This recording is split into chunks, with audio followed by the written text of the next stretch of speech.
1,00,000 మంది శివభక్తులతో కలిసి మహారుద్రాక్ష పూజలో పాల్గొనండి. వెంటనే కాల్ చేసి మీ పేరును నమోదు చేసుకోండి.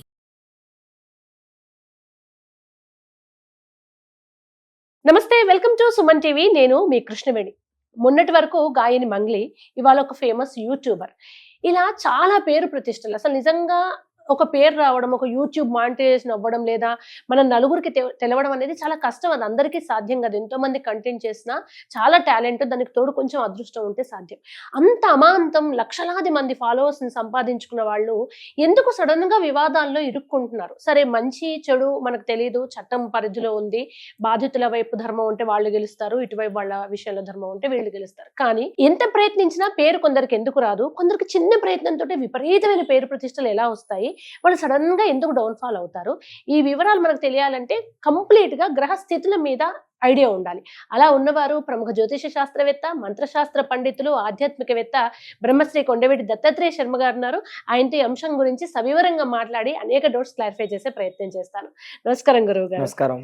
గురుగారు, మీరు మొన్నటి వరకు ఒక గాయని వివాదం చూసారు. ఇప్పుడు మీకు తెలుసు ఆ యూట్యూబర్ ఎంత ఫేమస్. చిరంజీవి గారి సినిమాలో కూడా యాక్ట్ చేశారు. సరే, న్యాయాన్యాయాలు పక్కన పెడితే ఇంత పేరు ఎలా వస్తుంది? అది ఎందుకు డౌన్ అవుతుంది? జాతకంలో లాభస్థానాధిపతి గాని, రాజ్యస్థానాధిపతి గాని ఉచ్చస్థితిలో ఉన్నటువంటి సమయంలో, గోచారంలో ఉచ్చస్థితిలో ఉంటే, అంటే అతి బలవంతరమైనటువంటి స్థితిలో ఉంటే, రాజ్యస్థానంలో ఉన్నటువంటి రాజ్యాధిపతి ఉచ్చస్థితిలో ఉంటే బాగా పేరు ప్రఖ్యాతులు వస్తాయి. లాభస్థానాధిపతి బాగా బలంగా ఉంటే గోచారంలో ఆ సమయంలో ధనం లేదా ఇతరత్రా పేరు ప్రఖ్యాతులు, లాభం లాంటివన్నీ కూడా, అన్ని లాభాలు కలుగుతూ ఉంటాయి. ఎప్పుడైతే కలిగినప్పుడు ఏమవుతుంది? ఆ పీరియడ్ అనేది ఎప్పుడూ శాశ్వతం కాదు. ఎందుకంటే గ్రహాలు, దశలు, అంతర్దశలు, జాతకంలో మహాదశలు, సూక్ష్మ దశలు, విదశలు ఉంటాయి. గోచారంలో ఉన్నటువంటి ఆ యొక్క గ్రహముల యొక్క స్థానాల యొక్క స్థితిగతులు కానివ్వండి, వీటి వల్ల రాజ్యాధిపతి కానీ, లాభాధిపతి కానీ ఉచ్చస్థానంలో ఉన్నటువంటి సమయంలో ఎంతటి వాడైనా సరే, ఇప్పుడు మనం అనుకుంటూ ఉంటాం, ఇప్పుడు పల్లీలు అమ్ముకునేవాడు కూడా దాంట్లో, ఆయన పల్లీలు అమ్ముకునేవాడు, ఆయన చిన్న పాట పాడాడు. అంతకు ముందు నుంచి ఎన్ని సంవత్సరాల నుంచి ఆయన ఆ పాట పాడుతున్నాడు. ఆ సమయం ఆయనకి అచ్చొచ్చింది. ఆ పాట పాడటం, ఎవరో వీడియో తీయటం, దాంట్లో పెట్టడం వల్ల ఒక రాత్రిలో మంచి ఉచ్చ స్థితికి వెళ్ళిపోయాడు. నిజంగా గురువు గారు, ఒక బాంబేలో ఒక యాచకురాలు లతా మంగేష్కర్ లాంటి గొంతున్నారు. ఇక్కడ మనకు మట్టి కోయిలని ఒక వాళ్ళు పేరు వస్తుంది, నెలలో మాయమైపోతారు, మళ్ళీ ఉండదు. కానీ కొంతమంది ఏమో సంవత్సరాల పాటు అదే పేరును కంటిన్యూ చేస్తున్నారు. అయితే దీనికి ఈ రాజ్యాధిపతి గాని, లాభాధిపతి గాని ఉచ్చ స్థితిలో ఉండడం వల్ల కలిగేటటువంటి ఇవి శుభ పరిణామాలు, పేరు ప్రఖ్యాతులు, ధనము అన్నీ కూడా వస్తాయి. అయితే ఏదైనా కానీ వచ్చినటువంటి దాన్ని నిలబెట్టుకోవటం కూడా ఒక యోగం ఉండాలి. చాలా కష్టం. దానికి 2 కారణాలుగా వాళ్ళు డౌన్ ఫాల్ అవడానికి ప్రధాన కారణం ఉంటుంది.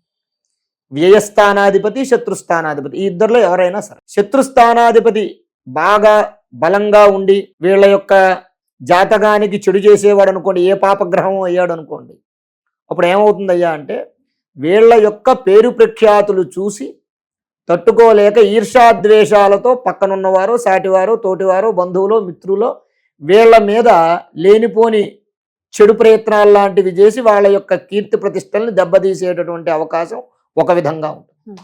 వ్యయస్థానంలో గనక ఈ స్థానాధిపతి అంటే ఖర్చు స్థానాధిపతి అంటారు, ద్వాదశ స్థానాధిపతి.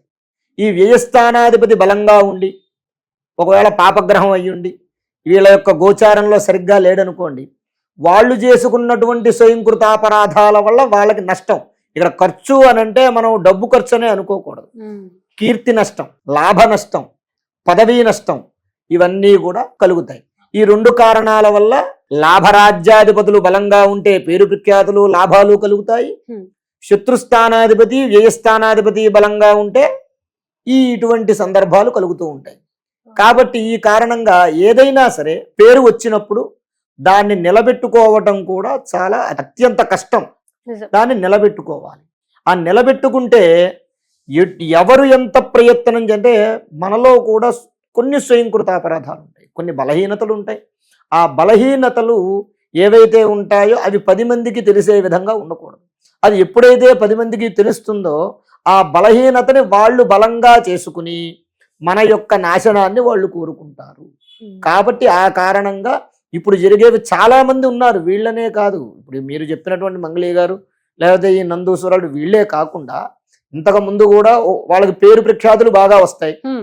వాళ్ళు ఫలానా ఫలానా అంటారు, వాళ్ళు చెప్పిందల్లా జనాలు చేస్తూ ఉంటారు, తర్వాత ఉన్నట్టుండి డౌన్ఫాల్లోకి రావడం. మనం ఎంతమందిని చూస్తున్నాం, దాంట్లో పెద్ద పెద్ద వాళ్ళు ఉన్నారు, రాజకీయ నాయకులు ఉన్నారు, తర్వాత ఆధ్యాత్మిక చింతనలో కొంతమంది స్వామీజీలు ఉన్నారు, చాలా మంది ఉన్నారు. కాబట్టి ఇది ఎందుకు జరుగుతున్నాయి అంటే ఈ కారణంగా జాతక స్థితి యొక్క ప్రభావం వల్ల జరుగుతుంది. అందువల్లనే ఏం చెయ్యాలి, ఖచ్చితంగా ప్రతి సంవత్సరానికి ఒకసారి ఉగాది రోజు, పూర్వం పంచాంగ శ్రవణం పెట్టింది పిచ్చివాళ్లే, పెట్టలేదు పెద్దలు. ఉగాది రోజు ఆ సంవత్సరానికి మొదలు కాబట్టి ఆ రోజున గోచారం ఆ సంవత్సరం అంతా ఎలా ఉంది వారు చెప్తారు. బాబు ఈ రాశి వాళ్ళకి ఈ విధంగా ఉంది, ఈ కష్టం ఉంది, ఈ నెలలో ఈ సుఖం ఉంది, ఈ నెలలో ఈ లాభం ఉంది, ఈ నెలలో ఈ నష్టం ఉందని చెప్తారు. చెప్పిన దాన్ని బట్టి మనం ఆలోచన చేసుకుని జాగ్రత్తగా నిలబెట్టుకుని నడవగలిగితే ఏ కష్టము లేకుండా వచ్చినటువంటి పేరుని దిగ్విజయంగా ఇంకా మనం ఒక మెట్టు ముందుకే ఎక్కి వెళ్ళేలాగే ఉంటుంది తప్ప వెనక్కి రావడం అనేటటువంటిది ఉండదు. మరి గురువు గారు కొంతమంది వైరల్ అవ్వాలని చిటికని వేలుకు పచ్చ ఉంగరం పెట్టుకోవడం చూస్తాం. బుధుడు కమ్యూనికేషన్, రాహు వైరల్ అవ్వడం కోసం, రాజ్యయోగము అధికారం శనిస్తారంటారు కదా. ఇప్పుడు చాలా మంది మన వాళ్ళు ఉంటారు పాపం, మేము ఇన్ఫ్లుయెన్సర్లు అవుతామని వందల వేల వీడియోస్ పెడతారు, అవి వైరల్ అవ్వవు. అలా కావాలి, పేరు రావాలి అంటే తీసుకోవాల్సిన క్రమశిక్షణ ఏంటి, ఏ గ్రహాలు అనుకూలించాలి, మీరేమైనా సూచన ఇస్తారు? అంటే అమ్మ, ఈ ఫీల్డ్ ఏదైతే ఉందో, అంటే ఈ ప్రచార మాధ్యమం ఈ ఫీల్డ్ ఏదైతే ఉందో దీంట్లో రావాలన్నా ఓ యోగం ఉండాలి, అందరికీ వర్తించదు. శుక్రుడి యొక్క బలం ఉండాలి, శుక్రుడి యొక్క సూర్యుడి యొక్క బలం ఉంటేనే ఈ ఫీల్డ్లో అంటే ఇండస్ట్రీలో బాగా అభివృద్ధిలోకి రాగలరు వాళ్ళు. ఇతరత్ర వాళ్ళ యొక్క జాతక స్థితిని బట్టి కూడా ధనస్థానంలో కానివ్వండి, లేదా భాగ్యస్థానం అదృష్ట స్థానంలో కానివ్వండి, పాపగ్రహాలు లాంటివి ఉంటే ఏమవుతుంది, వాడు యోగం ఉండి వాడు వచ్చినా సరే, ఇప్పుడు కొంతమంది మనం సినిమా హీరోలు చూస్తూ ఉంటాం, సినిమాలు చేస్తూ ఉంటారు కానీ అవి హిట్ అవ్వవు. పాపం చాలా కష్టపడతారు, మంచి మంచి ప్రయోజకవంతులు ఉన్నారు కానీ హిట్ అవ్వవు, వైరల్ అవుతారు కానీ నెగటివ్ గా ట్రోల్ అవుతూ వైరల్ అవుతారు. దానివల్ల ఏంటయ్యా అంటే ఈ జాతకంలో ఉన్న స్థితి ఇలా ఉంటుంది. దానికి ఒకసారి జాతకాన్ని క్షుణ్ణంగా బాగా అనుభవజ్ఞులు ఎవరైతే ఉంటారో వాళ్ళతో చూపించుకుని దానికి రెమెడీస్ ఉంటాయి.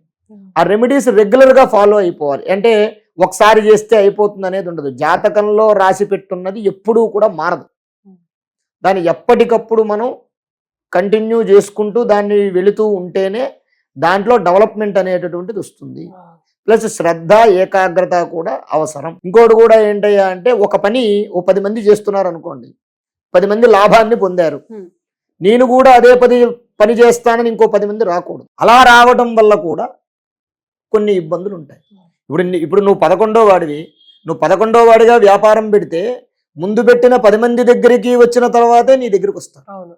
నువ్వు 11వ వాడిగా కాదు, నువ్వు 100వ వాడిగా పెట్టినా సరే నీకు లాభం కావాలి అంటే అసలు నీ జాతకంలో ఆ యోగం ఉందా లేదా అనేది చూసుకోవాలి.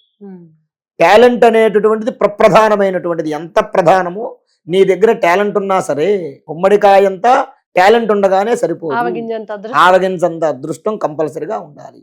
అసలు నీకు ఆవగించంత అదృష్టం ఉందా లేదా అనేటటువంటిది జాతకంలో చూపించుకుని ఎవరైతే పెద్దలు సూచించినటువంటి విధానంగా రెమెడీస్ చేసుకుంటే ఆ ఆవగించంత అదృష్టము కూడా నీకు పనసకాయంత అదృష్టమై రేపొద్దున 100 మంది కాదు 1000 మంది తర్వాత నువ్వు పెట్టినా సరే నువ్వు గొప్పవాడి అవుతావు. చాలా చక్కగా వివరించారు గురువు గారు. ధన్యవాదాలు.